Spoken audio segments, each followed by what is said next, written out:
Introduction part 2।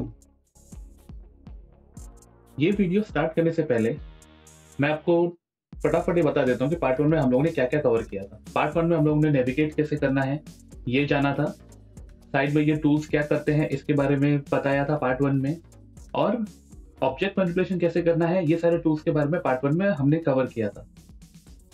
और साथ ही साथ हम लोगों ने ब्लेंडर क्या है और इसके डाउनलोड कैसे करना है ये सब के ऊपर भी हम लोगों ने पूरा देखा था हमने कि उसमें वेबसाइट और सब बारे में। आपने अगर ये वीडियो नहीं देखा है तो प्लीज आप उसको जाके चेक कर सकते हैं ताकि पार्ट 2 को आप अच्छे से समझ सकें। तो अब हम लोग यहाँ पे जो मेन्यूज हैं इनके ऊपर हम लोग डिस्कस करेंगे यार। तो अभी आपने देखा है इसके अंदर हम लोग को यहाँ आउटलाइनर ये जो नजर आ रहा है यहाँ पे हमको दिखाई देता है कि लिस्ट क्या है। तो ये आते कहाँ से है? तो सबसे पहले बताता हूँ कि इसमें सब इन सबको डिलीट करने के लिए सिलेक्ट ऑल कैसे करते हैं। आप ए दबाएंगे सिलेक्ट ऑल हो जाएगा और फिर आप डिलीट करेंगे तो सब यहाँ से सीन से खाली हो जाएगा। तो ये सब सीन के अंदर आने के लिए यहाँ पे सबसे पहले स्टार्ट करते हैं हम लोग ऐड ऑब्जेक्ट से।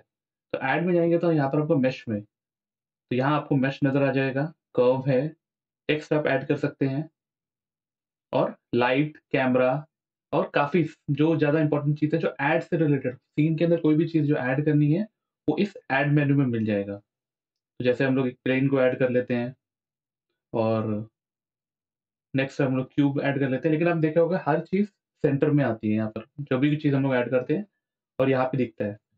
पिछले वीडियो में मैंने कर्सर के ऊपर कहा था कि मैं कर्सर के ऊपर आपको बाद में बताऊंगा कि कर्सर क्या होता है।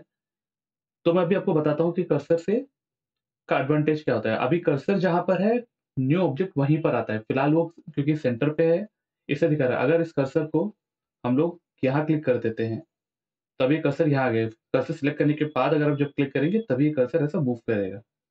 इसके बाद अगर मैं कोई भी ऑब्जेक्ट को ऐड करूंगा तो ऑब्जेक्ट वहां पर न्यू आएगा। अगर मैं यहाँ पे कर्सर को क्लिक करता हूँ तो आप देखेंगे तो कर्सर इसके ऊपर आ गया है टॉप में। तो अब अगर मैं यहाँ पे कोई प्लेन को ऐड करूंगा तो प्लेन यहाँ पर आ जाएगा। तो इस तरीके से आप इस कर्सर का इस्तेमाल कर सकते हैं। जो भी चीज अभी हम लोग ऐड कर सकते हैं वो यहाँ से होगा। उन चीजों के ऊपर कुछ हम लोग कुछ चेंजेस करना है या कुछ करना है सीन के ऊपर तो वो है ऑब्जेक्ट में मिलेगा आपको। तो अभी हमारा कर्सर यहाँ पर आ गया। अगर हम उस कर्सर को वापस लेके जाना है तो ऑब्जेक्ट में अगर आप स्नैप पे जाएंगे कर्सर टू वर्ल्ड ओरिजिन तो कर्सर अपने वर्ल्ड ओरिजिन पे आ जाएगा। अगर हमको चाहिए कि कर्सर हम लोग के वापस अगर हम लोग को करना है वर्ल्ड ओरिजिन पे तो स्नैप में जाके कर्सर टू वर्ल्ड ओरिजिन, अगर हम इसको सिलेक्ट करेंगे ट्वीक पे तो हम लोग इस ऑब्जेक्ट को सिलेक्ट कर सकते हैं। अगर हम लोग को कर्सर को यहाँ पे सेंटर पे लेकर आना है तो वो सारे सेटिंग्स आपको यहाँ पर मिल जाएगा। कर्सर टू सिलेक्टेड तो वो यहाँ पर आ जाएगा। तो आप नेक्स्ट ऑब्जेक्ट कोई भी ऐड करेंगे तो वो यहाँ सेंटर पे आ जाएगा। वैसे ही आप कर्सर को जहाँ पे लेके जाएंगे तो वहां पर आप उसको चेंज कर सकते हैं। तो फिलहाल जो जो चीजें मैंने ऐड की इसको डिलीट कर देता हूँ।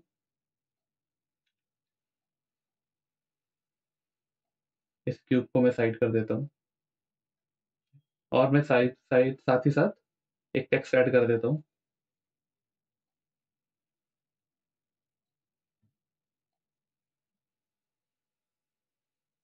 एक लाइट। आप देखेंगे सब कुछ यहाँ पर आ रहा है तो शिफ्ट सी इसका एक शॉर्टकट है तो आपका और सेंटर पे कर्सर आ जाएगा। यहाँ हम लोग ने एक लाइट ऐड कर ली और कैमरा, क्योंकि हम सब डिलीट कर चुके हैं तो हम लोग ने सब कुछ नया ऐड किया। अब यहाँ पर पूरा कैमरा आ गया। अब व्यू में हम लोग बात करते हैं व्यू के बारे में। तो व्यू में ये है टूल बार जिसका शॉर्टकट है टी। तो ये जो आपको टूल बार यहाँ साइड में नजर आ रहा है आप इसको यहाँ से ऑन या ऑफ कर सकते हैं। अगर आपको स्पेस काम करना है और ये आपको हाइड करना है तो यहाँ से आप कर सकते हैं। और शॉर्टकट अगर आप टी भी दबाएंगे तो आप ऑन ऑफ हो जाएगा। मैं अपना स्क्रीन की ऑफ करना भूल गया हूँ, ऑन करना, सॉरी। तो आपको दिखाई देगा कि मैं क्या कर रहा हूँ। तो आप टी दबाएंगे तो ये ऑन ऑफ होगा। एन दबाएंगे तो ये जो मैंने अभी ओपन किया है ये ऑन ऑफ होगा और ये सेम चीज यहाँ पर एन करके दिया हुआ है साइड बार तो ये आपका ऑन ऑफ होगा। बाकी वैसे ऊपर के जो टूल सेटिंग है ये एरिया का वो यहाँ से है। तो आपको क्लीन करने के लिए कि आपको काम करते थोड़ा क्लीन चाहिए तो यहाँ से आप कर सकते हैं। Adjust last operation. Adjust last operation क्या होता है, हम लोग कुछ भी काम करते हैं यहाँ पर, जैसे कि मैं एक नया ऑब्जेक्ट और ऐड कर देता हूँ, किट टॉरस। तो आप यहाँ पर इस देखेंगे तो लास्ट ऑपरेशन यहाँ इस तरीके से दिखाता है कॉर्नर में। तो उसमें आप चेंज कर सकते हैं, रेडियस वेडियस सब कुछ चेंज कर सकते हैं।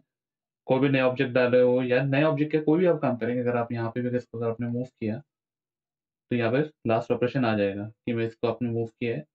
आप उसको थोड़ा और रिफाइन कर सकते हैं, अपने मूवमेंट को ट्विक कर सकते हैं जितना चाहें।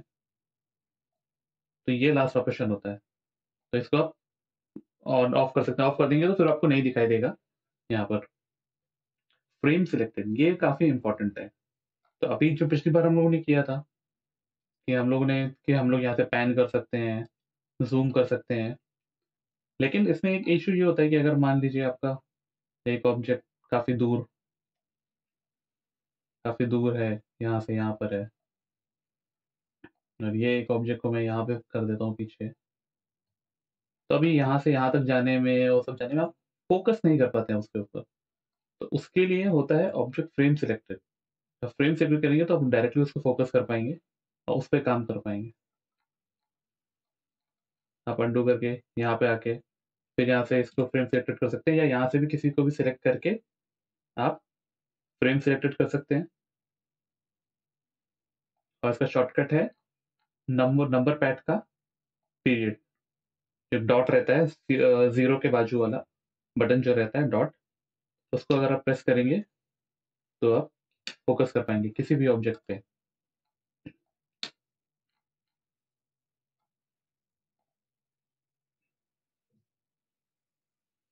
तो इसको अगर आपको 0 करना है तो यहाँ से आप तीनों एक साथ सेलेक्ट करके 0 करेंगे तो अपने लोकेशन पे आ जाएगा।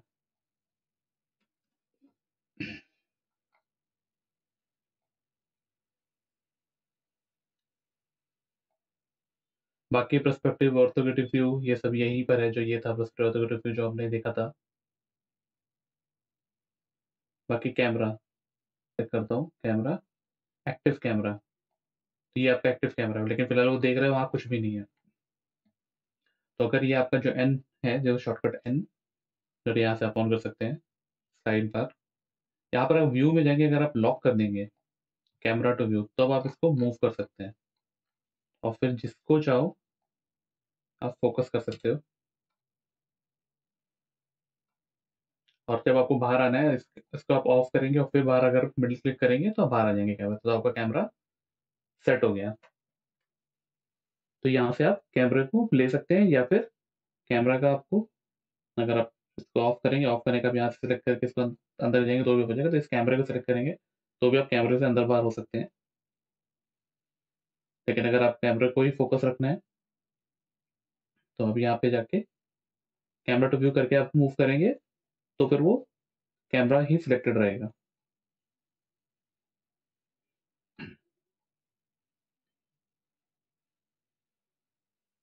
बाकी perspective, top view, bottom view, ये अभी जो हम लोग ने यहाँ से किया था, अगर आप इसमें देखेंगे तो ये हो गया आपका top view, front view, bottom view. तो ये जो यहाँ से रहता है, सेम चीज़ आप, ये उल्टा हो चुका है, ये सही है। सेम चीज़ आप यहाँ से रिपोर्ट से डायरेक्टली आप कर सकते हैं। टॉप व्यू आप यहाँ से आके कर सकते हैं, और आपको यहाँ पे शॉर्टकट भी नजर आ रहा होगा कि टॉप व्यू नमपैड से 7 है, 1 है, और कंट्रोल करके करेंगे तो उसी का ऑपोजिट, फ्रंट का बैक, राइट का लेफ्ट, वो आपको नजर आ जाएगा। अगर इनकेस आपको चारों व्यू एक साथ चाहिए तो उसका शॉर्टकट है कंट्रोल ऑल्ट क्यू। तब आप यहाँ देखेंगे तो ये आपका पर्सपेक्टिव है, ये आपका टॉप ऑर्थोग्राफिक व्यू। तो शिफ्ट प्रेस करके करेंगे, मूव करेंगे तो आप चेक कर सकते हैं, ये फ्रंट हो गया, ये राइट हो गया। और कंट्रोल ऑल्ट क्यू से वापस आप पर्सपेक्टिव व्यू पे आ सकते हैं। तो आपको एक साथ अगर पूरा चेक करना है तो आप कंट्रोल ऑल्ट क्यू करके जा सकते हैं। बाकी ये जो सेटिंग्स हैं, वो जब हम लोग आगे काम करेंगे तो पता चलेगा कि इसको कब कैसे यूज़ करना है। अभी इसको बारे में एक-एक करके समझाना थोड़ा-सा मुश्किल रहेगा। इसलिए मैं मेन पॉइंट जो है, मैं इसलिए उन चीज़ों पे ही बात कर रहा हूँ। सिलेक्ट पे आते हैं तो वही सिलेक्ट ऑल का ए है, नन का कंट्रोल है, इन्वर्ट बॉक्स सिलेक्ट। तो अगर आप एक मोटे तौर पे देखेंगे तो व्यू से रिलेटेड हर चीज़ आपके व्यू सेक्शन में मिल जाएगी। सिलेक्ट आपको क्या सिलेक्ट करना है कि नहीं सिलेक्ट करना है, बॉक्स सिलेक्ट करेंगे तो आपको ऐसे थोड़ा सा लेके सिलेक्ट करने के लिए मिलेगा आपको। तो ये बॉक्स सिलेक्ट हो गया, शॉर्टकट है बी। आपको डन करना है तो डन यहाँ से कर सकते हैं। शॉर्टकट ऑल्ट ए है। सर्कल सिलेक्ट तो आप ऐसे करके एक ड्रॉ करके ऐसा करके आप सिलेक्ट कर सकते हैं, और राइट क्लिक करेंगे तो कैंसिल हो जाएगा। तो अब इसको आप सेटिंग में समझेंगे तो ये आपका व्यू है। सारे सिलेक्ट ऑप्शंस यहाँ पर है। ऐड ऑब्जेक्ट्स, कोई भी चीज़ जो ऐड करना है वो ऐड में, और यहाँ ऑब्जेक्ट्स में उसमें कोई भी चीज़ जो आपने बनाया है, ऑब्जेक्ट्स हैं चीज़ें, उसके ऊपर अगर आपको चीज़ें ऐड करनी है, पेरेंट करना है उसको किसी के साथ, डुप्लीकेट करना है, जो चीज़ें हैं वो सारी चीज़ें आपको यहाँ पर मिलेगी। Copy paste, animation rigid body, तो काफ़ी इंपॉर्टेंट ये ऑब्जेक्ट, ये काफ़ी बड़ा है। तो हम लोग जैसे से आगे काम करेंगे वैसे आपको समझ में आएगा। ये सेक्शन है आपका सिर्फ व्यू पोर्ट में क्या नज़र आ रहा है ये उस चीज़ के लिए है। उसमें से क्या चीज़ को आपको दिखाना है, क्या चीज़ को आपको नहीं दिखाना। जो आपको ये व्यू है, ये नॉर्मली आपके बार्स और कैमरा को व्यू करने के लिए, ये विजिबिलिटी है। जैसे ये ऑब्जेक्ट्स में अगर आप देखेंगे तो हम लोगों ने कैमरा भी रखा है, लाइट भी रखा है।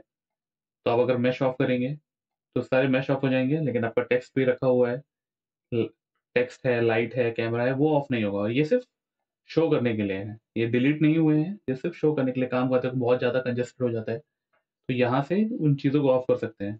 जैसे ये आपका कैमरा आपको थोड़ा डिस्टर्ब कर रहा है इस वक्त, या लाइट आपको डिस्टर्ब कर रही है, बहुत सारी आपके सीन में लाइट हो गई है, तो आप यहाँ से उसको थोड़ी देर के लिए ऑफ कर सकते हैं लाइटों को। तो ये इस काम के लिए आता है। ये आपके टूल बार्स जो है सारे, इनको ऑन ऑफ करने के लिए एक्टिव ऑब्जेक्ट के, और ये एक मूव टूल है, इसको अगर आप ऑन करते हैं तो आप जब भी सिलेक्ट करेंगे तो आपको ये मूव टूल हमेशा मिल जाएगा, नहीं तो नॉर्मली आपको देखेंगे तो अगर ये ऑप्शन ऑफ रहता है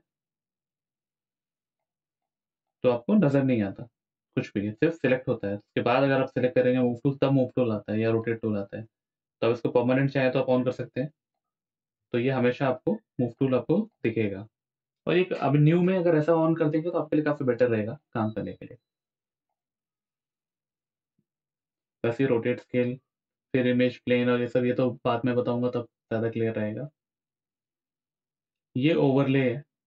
ओवरले मतलब कोई भी चीज़ जो नज़र आ रही है, ये सब ओवरलेज रहते हैं। ग्रिड हो गया, ये जो आपको ग्रिड नज़र आ रहा है, ये सारी चीज़ें ओवरले होती है। या आइकन नज़र आ रहे हैं, तो इसको ऑफ कर दोगे तो सिर्फ जो रेंडर है या जो मेन एलिमेंट है सिर्फ वही नज़र आएंगे, ना कैमरा नज़र आएगा, ना लाइट नज़र आएगा, कुछ नहीं। सिर्फ यही चीज़ है जो हमारा मेन एलिमेंट्स है, वही नज़र आएंगे। तो ओवरलेस आप ऑन ऑफ यहाँ से कर सकते हैं काम के हिसाब से। अब ये मोड्स जो हैं ये क्या हैं कि हमारे ऑब्जेक्ट्स कैसे नज़र आएंगे। तो जैसे ये है ट्रांसपेरेंट, तो ये अभी आपको सब ट्रांसपेरेंट एक्सरे करके नज़र आएंगे। तो अगर आपको काम करना था, मॉडलिंग वॉडलिंग करते हैं, तब ये मोड काफ़ी काम आता है, ताकि हमको पीछे से भी नज़र आता है कि बैक फेसिंग में क्या है क्या नहीं है। तो आप यहाँ देखेंगे तो काफ़ी अच्छे से समझ में आता है कि हम लोग किसी चीज़ पे काम कर रहे हैं। तो ये जब मैं थोड़ा मॉडलिंग का, जब मैं अभी ऑन करूँगा तब आपको समझ में आएगा कि इसका कैसा है। ये वायर फ्रेम है। आप हर चीज़ का वायर फ्रेम में आप देख सकते हैं, किसी भी चीज़ को, टेक्स्ट से लेकर किसी भी चीज़ को। ये सॉलिड व्यू जो हमारा नॉर्मल व्यू रहता है। ये शेडिंग व्यू, ये जब टेक्सचरिंग करते हैं, शेडिंग करते हैं, तब ये व्यू कौन करते हैं, ताकि हमको थोड़ा लाइटिंग वाइटिंग इसमें अच्छे से मिल जाती है। लाइटिंग चेंज भी कर सकते हैं। और ये फाइनल रेंडर व्यू, तो जो हमारा लाइटिंग और जो हम लोग अपनी लाइटिंग पेश करेंगे शेडिंग व्यू में, डिफ़ॉल्ट लाइटिंग एक आती है, उसमें आप यहाँ क्लिक करेंगे तो ये रहता है। आप चाहो तो डिफ़ॉल्ट लाइटिंग चेंज कर सकते हैं, लेकिन ये सिर्फ शो करने के लिए रहता है, ये फाइनल रेंडर के लिए नहीं रहता। एक डिफ़ॉल्ट व्यू है सिर्फ अपना टेक्सचर चेक करने के लिए, लुक डेवलपमेंट चेक करने के लिए रहता है। और ये लास्ट है रेंडर, ये जो हमारी जो फाइनल लाइटिंग रहेगी और जो चीज़ें रहेंगी, उसमें ये सीन कैसा नज़र आ रहा है उस चीज़ के लिए। फिलहाल सिर्फ एक लाइट है जिसकी इंटेंसिटी बहुत लो है, तो उसके वजह से ऐसा दिख रहा है। अगर इंटेंसिटी बढ़ाएंगे तो ऐसे ये अपना लाइट दिखाना शुरू कर देगा। तो ये फाइनल रेंडर है। तो ये सेक्शन आपका इस काम के लिए आता है। हाँ, तो यहाँ पर क्या आता है, अपना व्यू पोर्ट में क्या क्या चीज़ें रहेंगी, शेडिंग कैसा दिखाई देगा, और ओवरलेस, ये सब आइकन्स वाइकन्स कैसे दिखाना है, क्या करना है, ये सेटिंग यहाँ पर रहेगी सारी की सारी, कोई भी चीज़। यहाँ आप देखेंगे तो कैसा, अगर आपको सब मैट के ऑब्जेक्ट को सब अलग अलग कलर, रैंडम कलर दिखाना है, कई सॉफ्टवेयर में से रैंडम कलर नज़र आते हैं, तो वैसा शो करना है। टेक्सचर्स हैं तो टेक्सचर दिखाना, तो कैसा विजिबल होगा, क्या होगा, वो चीज़ इस सेक्शंस में नज़र आता है पूरा। अब यहाँ पर हम लोग कॉर्नर में आता है, ये है ऑब्जेक्ट मोड। तो अभी हम लोग, ये मोड्स क्या होते हैं, ये होते हैं मॉडलिंग करने के लिए, आप कोई भी एडिट करने के लिए अलग अलग मोड होते हैं। जैसे मैं इस ऑब्जेक्ट को सिलेक्ट करूंगा, और जिस ऑब्जेक्ट को सिलेक्ट करने के बाद ही ये मोड्स चेंज होते हैं। अगर मैं कुछ नहीं सिलेक्ट करूंगा तब भी चेंज होगा, लेकिन अगर मैं कैमरा सिलेक्ट कर लूँ तो नहीं दिखाई देगा, सिर्फ एक ही मोड आएगा। या लाइट सिलेक्ट कर लूँ तो एक ही मोड आएगा, क्योंकि इन पे मोड काम नहीं करते। कैमरा, लाइट, ये सब पे मोड काम नहीं करते, ये काम सिर्फ ज्योमेट्री पे करते हैं। तो अगर मैं इसमें जाके एडिट मोड पे जाता हूँ तो आपको यहाँ पे नज़र आएगा, ये जो पॉइंट दिख रहे हैं ये वर्टेक्स है, ये लाइन्स दिख रहे हैं ये एजेस हैं, और ये जो फ्लैट एरिया दिख रहा है ये आपके फेसेस हैं। अभी आप इस एक्सरे मोड पे जाएंगे तो आप देख सकते हैं कि हम लोग पीछे के फेस के डॉट्स भी नज़र आ रहा है, ये भी नज़र आ रहा है। तो हम लोग सिलेक्ट कर सकते हैं, तो बहुत ईजिली आगे पीछे का सिलेक्ट कर सकते हैं। इसके लिए एक्सरे मोड काम आता है। और अभी हम लोग ने इसके साथ, अगर हम एडिट पे काम कर रहे हैं तो हम इनको एडिट नहीं कर सकते। तो एक बार में एक को एडिट कर सकते हैं, या फिर जितने को भी हम लोग अंदर लेकर आएंगे एडिट के लिए मोड के वक्त सिलेक्ट करके, अपने दो को सिलेक्ट करके फिर अगर एडिट मोड पे जाएंगे तो टैब है मोड को चेंज करने का। आप टैब दबाएंगे तो एडिट मोड और ऑब्जेक्ट मोड में आप स्विच कर सकते हैं। तो ये मोड सेक्शन है, इसमें स्कल्प्ट मोड है और ये सब मोड है। तो इसी के साथ साथ आपको ये भी दिखा देता हूँ कि यही काम करने के लिए आप एक्सरे मोड को आप ऑफ कर सकते हैं। यहाँ ऊपर लेआउट्स बने हुए हैं, ये लेआउट्स है, ये खाली इस चीज़ के लिए कि अगर कोई मॉडलिंग कर रहा होगा तो उसके लिए क्या क्या विंडोज उसके लिए लगते हैं। तो जैसे मॉडल कर रहा है उसमें एनिमेशन, अगर आप नॉर्मल लेआउट सेक्शन में देखेंगे तो यहाँ एनिमेशन कीज है और ये सब कुछ है। लेकिन जो मॉडल कर रहा है उसको एनिमेशन का और की फ्रेम्स की कोई ज़रूरत नहीं होती, तो उसका वो सेक्शन हटा देता है। अगर आप स्कल्पटिंग में जाएंगे तो आपको ये ब्रश और ये सारे चीज़ें सेटिंग, ये ब्रश की सेटिंग्स ये ऑटोमेटिकली आपको सेट करके मिल जाता है। या यूवी से अगर ओपन करेंगे, टेक्सचरिंग करेंगे, तो ये सब लेआउट्स हैं। ये सेम चीज़ आप यहाँ पे भी कर सकते हैं। अगर आप स्कल मोड पे आ जाएंगे तो अपने आप ये सेटिंग्स ऑन हो जाएगी, लेकिन फिर यहाँ पर आपको आगे थोड़ा सेट करना पड़ेगा, चीज़ें करनी पड़ेंगी। तो वो आप यहाँ पर बाय डिफ़ॉल्ट दिया हुआ, और आप ऐड कर सकते हैं और इनको डिलीट भी कर सकते हैं। तो ये कोई एक्स्ट्रा सेटिंग नहीं है, ये जस्ट एक लेआउट है काम करने के लिए, थोड़ा ईज़ी करने के लिए, और कुछ नहीं है। मेन आपका जो है वो इधर ही है सब कुछ। तो आपने ऑब्जेक्ट मोड तो अभी देख लिया है, लेकिन अब बाकी डिटेल में जब मैं मॉडलिंग और ये सब के ऊपर जब मैं इंट्रोडक्शन वीडियोज़ बनाऊँगा, तब मैं और डिटेल में बताऊँगा कि ये सब कैसे काम करते हैं, इसको एडिट कैसे करना है, और ये सारे टूल्स जो हैं ये कैसे काम करते हैं। तो ये सेक्शन में सबसे जो टॉप सेक्शन जो दिख रहा है, ये आपका हर मोड के हिसाब से अलग-अलग रहता है। तो आप स्कल्पटिंग मोड पे चले जाएँगे तो यहाँ ब्रशेस हो जाएगा, मॉडलिंग मोड पे आएँगे तो फिर जैसे जो आपने टूल सेलेक्ट किया होगा, उसके हिसाब से आपको नज़र आएगा अलग-अलग। तो ये है, और उस चीज़ को आप नहीं भी करके यहाँ पे भी आपका आ जाता है, जब आप एडिट करते हैं तो सेम तरीके का ये सेटिंग आ जाती है। जो नीचे की सेटिंग है ये आपका है रेंडर इंजन। तो रेंडर इंजन आपका कौन-सा ये सब यूज़ करना है, मतलब ईवी, साइकिल। अब रेंडर इंजन आपको नहीं पता तो जो फाइनल आउटपुट हम लोग देते हैं, उसमें जो होने वाला इंजन है ईवी है, जो रियल टाइम रहता है, जो गेमिंग की तरह काम करता है। अगर आप यहाँ पे आएँगे तो ये ईवी है, आपने रेंडर मोड जो मैंने बताया था, ये ईवी है, आपको रियल टाइम में आराम से आप व्यू कर सकते हो, सब चीज़ें देख सकते हो। लेकिन यहीं पर आप साइकिल आ जाओगे तो आप देखेंगे कैसे मूव कर रहे हो, कितना पिक्सेलेटेड हो रहा है और ये सॉल्व हो रहा है। लेकिन आप देखेंगे तो इसकी लाइटिंग काफ़ी सॉफ्ट है और काफ़ी डिटेल्ड है। इसका आप कंपैरिज़न करेंगे ईवी से, तो साइकिल काफ़ी ज़्यादा, ये देखिए आप, ये कितना डार्क हो जाता है ईवी में, और साइकिल में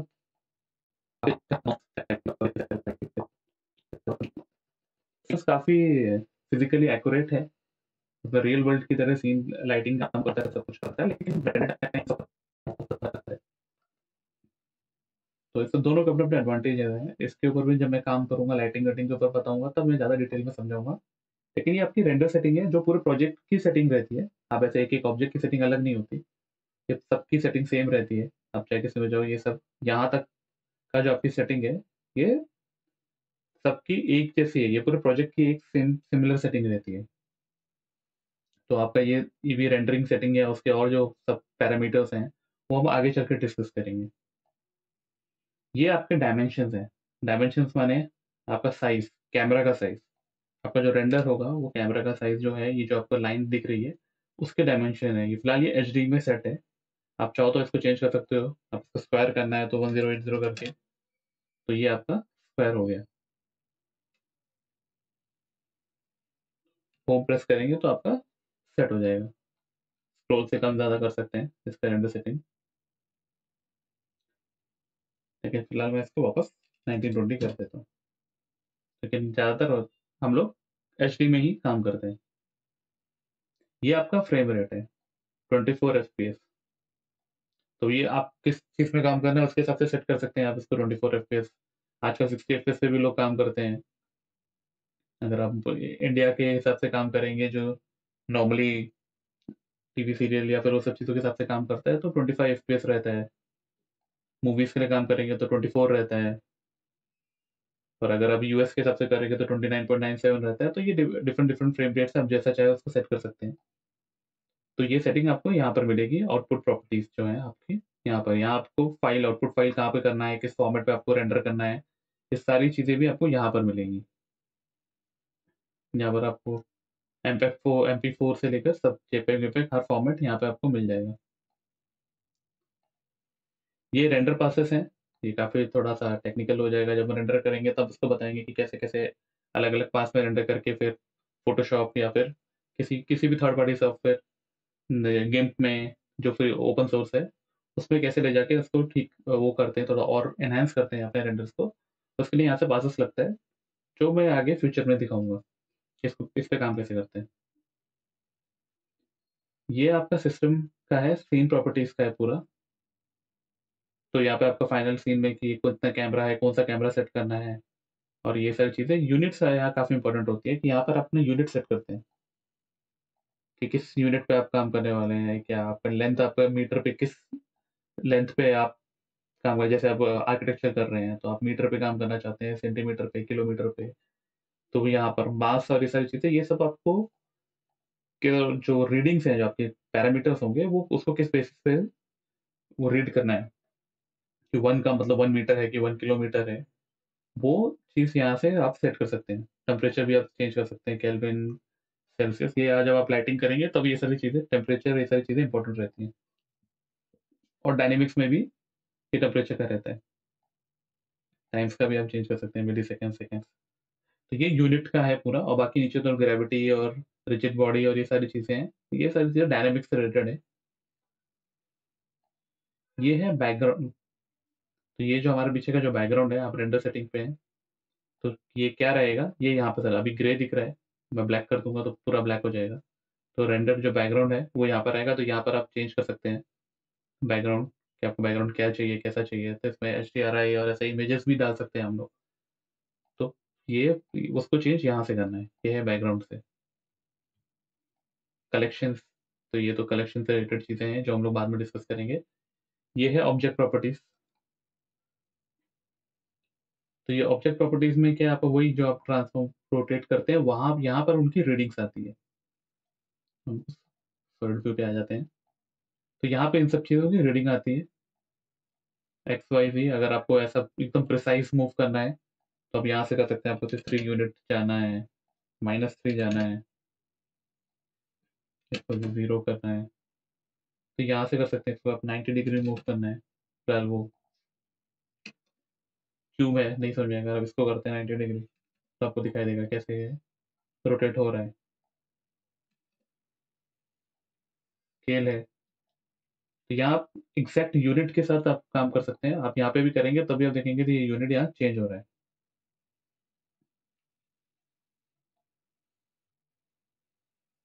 बाकी इसमें बहुत सारे हैं, कितना विजिबिलिटी, मोशन वोशन जो रिलेटेड काफ़ी कुछ है। ये है मॉडिफायर। ये काफ़ी इंपॉर्टेंट टैब है, इसमें बहुत कुछ है मॉडिफायर में। तो बेसिक सा मैं आपको दिखा देता हूँ। जैसे मॉडिफायर में आपको सिंपल डिफॉर्म दिखा देता हूँ।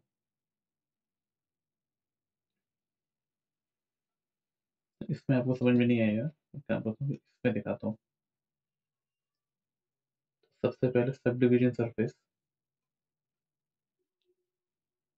तो ये क्या करता है, सब डिवाइड कर देता है। तो मैं अभी फिलहाल बहुत डिटेल में तो नहीं जाऊंगा ये सब चीज़ों के ऊपर, मैं सिंपली दिखाता हूँ कि ये करता क्या क्या है। तो अभी मैं इसको सब डिवीजन मतलब इसके डिवीजन बढ़ा रहा हूँ, और फिर मैं सिंपल डिफॉर्म, तब देखिए कि कैसे ये ऑब्जेक्ट को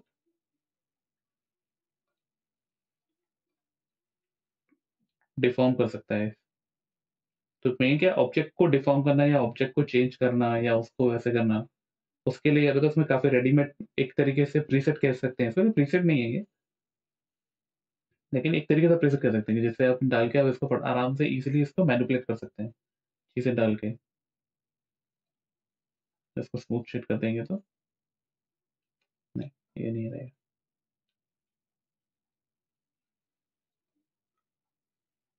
तो आप देख सकते हैं कैसे आप कर सकते हैं इसके साथ। ऐसा बहुत कुछ है, जैसे अब इसमें वायर फ्रेम रहता है एक, कहाँ गया, हाँ, वायर फ्रेम। तो कैसे आप इसके अंदर ये सब चीज़ें का ग्रिड है पूरा, थिकनेस कम ज़्यादा, रिप्रेजेंटेशन कर देंगे तो वायर फ्रेम आपको ऊपर से नज़र आने लगेगा।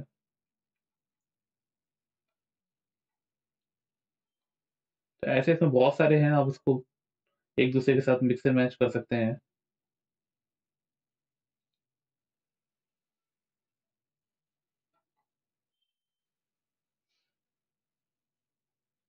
तो मॉडिफायर है, मॉडिफायर अभी आगे जब काम करेंगे काफ़ी इंपॉर्टेंट चीज़ रहती है, काफ़ी कुछ इसके अंदर आता है मॉडिफायर के अंदर। और हर ऑब्जेक्ट को अलग अलग आप मॉडिफायर, बहुत सारे मॉडिफायर डाल सकते हैं, मॉडिफाई करके फाइनली अप्लाई करके उसको पार्ट ऑफ मैश कर सकते हैं। तो बहुत कुछ है इसके अंदर, मॉडिफायर के अंदर। तो जस्ट मैं आपको दिखा रहा हूँ कि मॉडिफायर चीज़ होती क्या है। ये पार्टिकल सिस्टम्स हैं, कंस्ट्रेंट पार्टिकल, ये काफ़ी थोड़ा सा टेक्निकल और काफ़ी हाई लेवल का हो जाएगा। तो ये सारी चीज़ें मैं आपको थोड़ा फ्यूचर में बताऊंगा जब मैं काम कर रहा हूँ, तो ये सब पार्टिकल के ऊपर में पूरा पूरा वीडियो रहेगा। ये इतने बड़े टॉपिक हैं, तो इसको मैं अलग से बाद में अच्छे से एक सेपरेट वीडियोस बनाऊंगा। तो मेन जो चीज़ थी इसमें बताने के लिए, जो स्टार्ट किया था, जो इंट्रोडक्शन में यही था कि कैसे आपको इसके अंदर ये सारी सेटिंग्स को आपको ढूंढना कैसे है, कोई भी चीज़ अगर काम करनी है तो उस चीज़ को समझाने के लिए कि मैनिपुलेट करना है तो मूव करने के लिए कहाँ जाना है, व्यू पोर्ट को मूव करने के लिए आपको कहाँ जाना है, कोई चीज़ आप परेशान कर रही है ऑन ऑफ करना है तो उसके लिए यहाँ से होता है। ऑब्जेक्ट को अगर ऐड करना है, नया आपको कोई ऑब्जेक्ट चाहिए तो वो आपको कहाँ मिलेगा। ये काफ़ी फेमस है इसका मंकी, ब्लेंडर का मंकी। तो आपको ये सारी चीज़ें इस चीज़ में मैंने आपको बता दिया है। बाकी जो ये सारी चीज़ें हैं, मैं आपको पिवट के ऊपर भी और आपको समझा देता हूँ। हर ऑब्जेक्ट को आपने देखा होगा कि आपको यहाँ पर सेंटर में आपको उसका मैनिपुलेटर आता है, और अगर आप इसको रोटेट भी करें तो सेंटर से ही रोटेट होता है। पर कई बार हो सकता है आपको सेंटर से नहीं चाहिए, आपको नीचे से चाहिए या सही से चाहिए, तो ये करने के लिए आपको यहाँ पे एक ऑप्शन नज़र आ रहा होगा। ऑप्शन पे क्लिक करेंगे तो आप ओरिजिन क्लिक करेंगे, तब आपको नज़र आएगा कि आपका आइकन चेंज हो चुका है। जब आप इसको मूव करेंगे तो ऑब्जेक्ट नहीं मूव कर रहा है, सिर्फ उसका ओरिजिन मूव कर रहा है। और इसके बाद अगर आप जाके इसको ऑफ करेंगे और फिर अगर आप मेन्यू इस पे रोटेट टूल पे जाएंगे तो आप देखेंगे कि ये अब ऑब्जेक्ट यहाँ से रोटेट हो रहा है। तो एनिमेशन करते वक्त और ये सब करते वक्त ये काफ़ी इंपॉर्टेंट होता है कि ओरिजिन को कम ज़्यादा करना, बाकी लोकेशंस को कैसे काम करना, ये कैसे करना है। लेकिन आप ध्यान रखना कि अगर आपने ऑन किया है तो ऑफ करना मत भूल जाना, नहीं तो फिर आपको अजीब लगेगा कि हर बार आपको ओरिजिन नज़र आ रहा है, आप इसको मूव कर रहे हैं, ये ना मूव होकर बार बार ओरिजिन मूव कर रहा है। तो अगर आपने ऑन किया है तो इसको ऑफ करना मत भूलिएगा। बाकी ये सेटिंग्स तो मैं आपको समझाऊंगा कि ये ग्लोबल लोकल क्या होता है, ये सब चीज़ें काम करते वक्त मैं आपको समझाऊंगा, मॉडलिंग वॉडलिंग करते वक्त बताऊंगा, तब आपको ज़्यादा समझ में आएगा ये नॉर्मल स्किम्बल ये सारी चीज़ें क्या होती हैं। स्नैप भी क्या होता है, कैसा होता है, ये भी चीज़।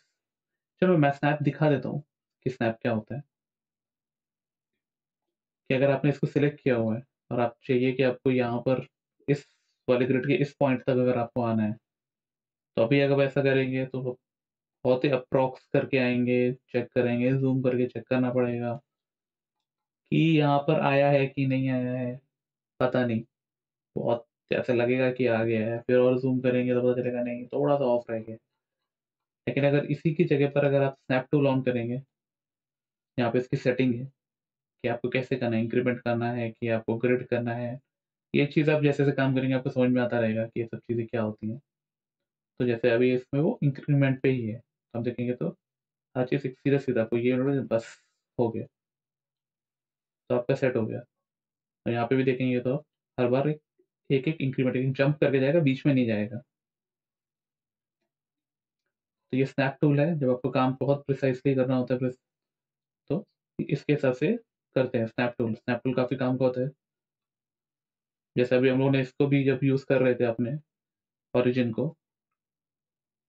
कर्सर को सॉरी, तो पहले हम लोग नहीं अच्छे से रख पा रहे थे, प्लेस कर पा रहे थे। लेकिन आप स्नैप टूल ऑन करेंगे तो हर चीज़ आप देखेंगे वो एकदम ईजिली ग्रिड पे स्नैप हो रहा है।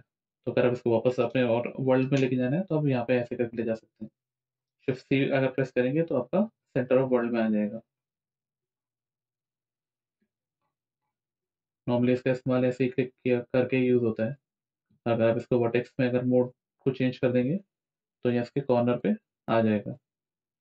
आपको ये कॉर्नर पे चाहिए तो ये कॉर्नर पे आ जाएगा। यहाँ पर आपको एच पे चाहिए, तो इस तरीके से स्नैप का इस्तेमाल किया जाता है। यहाँ से आप ऑन ऑफ कर सकते हैं। ये प्रोपोर्शनल है, तो प्रोपोर्शनल होने से ये रहता है कि आप एक चीज़ को सिलेक्ट करेंगे। अगर प्रोपोर्शनल एडिंग आपने ऑन रखी हुई है, आप इसको सिलेक्ट करेंगे, तो इसको मूव करने के बाद देखिए कैसे इसके हिसाब से, स्मूथ के हिसाब से जो इसके आसपास के ऑब्जेक्ट्स हैं वो इसको कैसे फॉलो करते हुए आएंगे। उसके बाद ये सेट होने के बाद अगर आप मूव करते हैं, ये देखिए कैसे अब बाकी चीज़ें मैनिपुलेट होती हैं उसके हिसाब से। तो ये प्रोपोर्शनल है। ये काफ़ी एडिटिंग अपने जब मॉडलिंग वॉडलिंग करते हैं तो ये बहुत इंपॉर्टेंट रहता है, प्रोपोर्शनल एडिटिंग। तो ये सब ऊपर क्या है, ऑप्शंस क्या है, मैं बस अभी यही बता रहा हूँ। अभी हो सकता है कई चीज़ें आपको थोड़ा सा कंफ्यूजिंग सा लगे, तो जब हम लोग प्रोजेक्ट पे काम करेंगे तब ये चीज़ें बहुत क्लियर रहेंगी। अभी सिर्फ और सिर्फ एक इंट्रोडक्शन है एक सॉफ्टवेयर का, ऊपर से जैसे एक इंटरफेस समझाने की कोशिश कर रहा हूँ मैं, ताकि कोई ज़्यादा डाउट हो। हाँ, अभी मैं ये नीचे के जो है टाइमलाइन, इसके ऊपर सॉरी मैंने आपको नहीं बताया, इसके ऊपर मैं बात कर देता हूँ। तो ये आपने 25 एफपीएस जो आपने मैंने आपको दिखाया था यहाँ पे कि कितने एफपीएस का है, तो ये आपका टाइमलाइन है। तो जब आप प्ले करेंगे तो उतने ही एफपीएस के हिसाब से प्ले करेगा। तो उसका स्टार्ट फ्रेम एंड फ्रेम अब यहाँ से हम लोग सेट कर सकते हैं। और ये आपका ऑटो की रहता है। अगर आप इसको ऑन करके मान लीजिए 50 फ्रेम पे आता है, तो इसको आपको उसको वापस अपने जीरो पे लेके आना है। फिर आपको पहले एक की देना पड़ेगा, undo।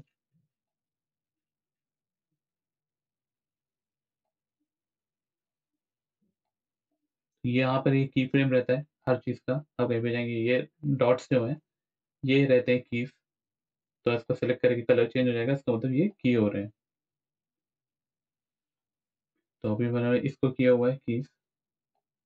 यहाँ से आप मूव कर सकते हैं, लेकिन हमको ये जीरो पे चाहिए था और 50 पे हमको ये जीरो चाहिए था। देखिए एक और की आ गया येलो कलर में। तो थोड़ा सा बड़ा कर देते हैं, यहाँ वो क्लियरली दिखाई देगा। दो की आ गए।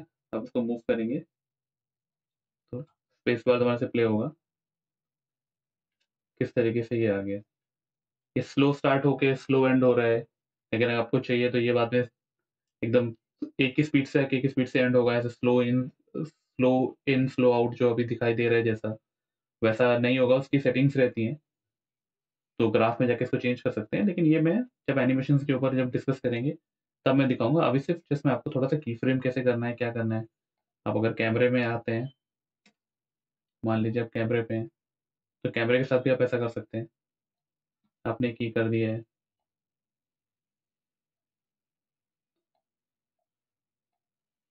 उसके लिए यहाँ पे जाके सीन में जाके अब इसको ऑन करना है। तो इसको अगर हम लोग को फ्रेम सिलेक्टेड करना है तो यहाँ पे व्यू में जाके फ्रेम सिलेक्टेड, तो ये आपका हो गया कि तो आपको 1 में आके करना पड़ेगा फ्रेम सिलेक्टेड। तो ये हो गया, और उसके बाद आपको 50 पे आके वापस से फ्रेम सिलेक्टेड करना है। तो आपका की कलर चेंज हो गया, ये की हो गया। तो आप देखिए कैसा, तो कैमरा भी उसके साथ आ जाएगा। इसको ऑफ करके बाहर से आके अभी आप यहाँ से चेक करेंगे तो किस तरीके से चीज़ें हो रही हैं। तो इस तरीके से आप एनिमेशन कर सकते हैं। इसको ऑफ कर देना चाहिए अगर हमको एनिमेशन नहीं करना, कुछ और काम करना है तो इसको ऑन नहीं रखना है कभी भी। और एक जो चीज़ें आपने लेआउट में देखा होगा कि कैसे इसमें सब चीज़ें ये अलग-अलग रहती हैं, शेडिंग में और ये यूवी में कैसे ये 2 अलग-अलग विंडो हैं। हर बार कुछ अलग स्टाइल का विंडो से सब चीज़ें आ रही हैं। ये चीज़ कैसे होती है? तो अगर आप इसमें यहाँ देखेंगे, तो यहाँ पर भी अलग-अलग कॉर्नर पे जो आपकी सेटिंग है, ऐसा आपको कई ऑप्शन नज़र आएँगे और ये अलग-अलग विंडोज़ हैं। तो जैसे हम लोग, तो ये हमारा 3D व्यू पोर्ट है। अगर हमको यहाँ पर एक कोई एक इमेज एडिटर जैसा कुछ चाहिए तो इमेज एडिटर आ सकता है। यहाँ पर अगर ये क्या कहते हैं अपना टाइमलाइन, यही टाइमलाइन जो नीचे है वो ऊपर चाहिए लाना है तो ये सब ला सकते हैं। तो 3D व्यू पोर्ट, इसको ऊपर करके यहाँ पर हम लोग कुछ और चीज़ें करना चाहें, जैसे अपनी हम लोग एक और 3D व्यू पोर्ट ले आते हैं। तो हो गए 2 3D व्यू पोर्ट हो गए। एक पे हम लोग पे कैमरा फ़ोकस कर लेते हैं। तो ये कैमरा हो गया और यहाँ पर हम लोग काम कर रहे हैं। तो ऐसा हम लोग पूरा चेंज कर सकते हैं। यहाँ से डिवाइड करके एक और बना सकते हैं। कॉर्नर को अगर ये गलत तरीके से बन गया है या मुझे अब डिलीट करना है, तो इसको सेंटर पे राइट क्लिक करके जॉइन एरिया करेंगे और जिस एरिया को हम लोग को हाइड करना है, उस पे क्लिक करेंगे तो ये निकल गया। और आपको नया बनाना है तो ये सेंटर पे देखेंगे क्रॉस चेंज हो जाएगा। इसको सिलेक्ट करके जब हम लोग इस साइड करेंगे तो ऐसे आ जाएगा। और अगर हम लोग उसको खत्म करें जॉइन एरिया करके, जो ग्रे हो जाएगा वो डिलीट हो जाएगा। तो ये चला जाएगा। तो ऐसे करके हम लोग अपना पूरा व्यू पोर्ट चेंज कर सकते हैं। ज़रूरी नहीं है हमको यहाँ पर इसी सेटिंग्स के साथ काम करना। हम चेंज कर सकते हैं और ये सेटिंग में भी हम लोग जाके आराम से ये सारी चीज़ों को हम लोग सॉरी यहाँ से सब कुछ चेंज कर सकते हैं। तो ये काफ़ी अच्छा रहता है। अगर आपका ड्यूल मॉनिटर है तो ये सारे काम आप ईज़िली कर सकते हैं। तो आई थिंक एक इंट्रोडक्शन, एक व्यू पोर्ट और ये इंटरफ़ेस और थोड़ा बहुत ऑब्जेक्ट्स क्या होते हैं, कैसे होते हैं। ऑब्जेक्ट्स के ऊपर मैंने बताया मेश होता है, कर्व्स भी होते हैं इसके अंदर। पर अभी बताऊँगा तो शायद समझ में ना आए। तो ये जब आगे चल के हम लोग काम करेंगे तब ज़्यादा ढंग से समझ में आएगा। तो ये सारी चीज़ें मैंने आपको बता दिया है। नेक्स्ट वीडियो से मैं इंट्रोडक्शन टू मॉडलिंग, एनिमेशंस, ये सारी चीज़ें मैं स्टार्ट करूँगा, ताकि हम लोग डिटेल में और मैं प्रोजेक्ट बेस रखेंगे उसको, ताकि उसमें ज़्यादा आउटपुट के हिसाब से काम होगा। अभी ये सिर्फ़ एक इंट्रोडक्शन था, एक सॉफ्टवेयर को समझने के लिए मैंने ये 2 पार्ट निकाले थे, पार्ट 1 और पार्ट 2। ये देखने के बाद आपको एक आइडिया लग जाएगा कि सॉफ्टवेयर पे कैसे वर्क करना है, उसकी सेटिंग्स कहाँ पे रहती हैं, कैसी रहती हैं। तो वो चीज़ दिखाने के लिए मैंने ये किया था। तो अब इस वीडियो को मैं यहीं पे ख़त्म करता हूँ। जेमैजिक्स में और भी चीज़ें हैं, आप जाके चेक कर सकते हैं। बैकग्राउंड्स हैं सबसे ज़्यादा, तो कॉपीराइटेड बैकग्राउंड्स हैं, थोड़ी ग्रीन स्क्रीन भी हैं।